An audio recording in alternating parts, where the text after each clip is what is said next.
Good morning. It's my pleasure to talk with you today about stewardship. I want to start by looking at a Bible passage from Luke 13, verses 18 through 19.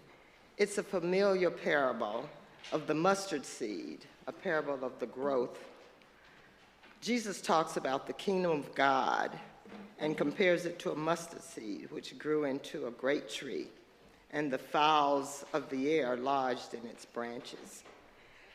We see in this passage the growth of a small seed into something much larger, and we know that all gifts are appreciated and can be used and grown by God to do God's work. We bring what we have, and God is pleased, and we honor God with our gifts. But let me share another perspective.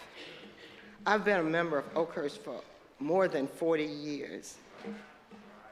This past year, we've heard a lot about the history of Oakhurst and how since 1921, we grew and became a much larger congregation. That growth in membership did not continue.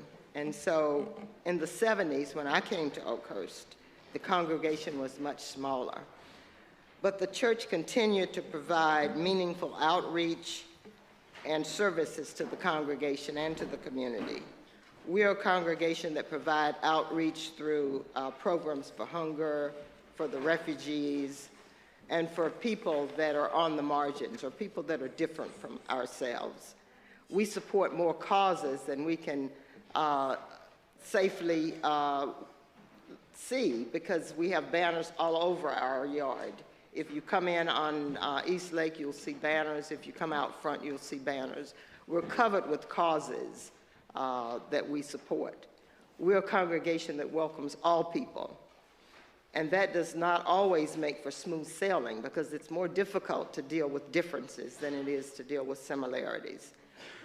But the people have been drawn to this congregation because we have been wonderful in working through our struggles and coming out on the other side. So I congratulate you for that. I believe that is what we're called to do, and that is one of the reasons that I appreciate being at this church.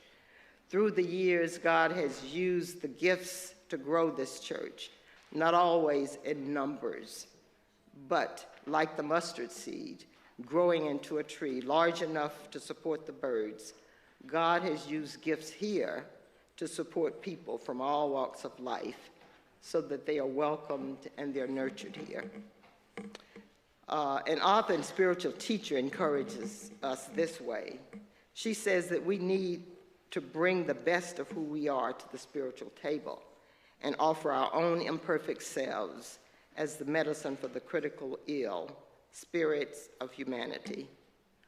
Oakhurst needs all of us, our time and our resources, as we continue our work of welcoming, nurturing, and healing. I give so that we may continue that work.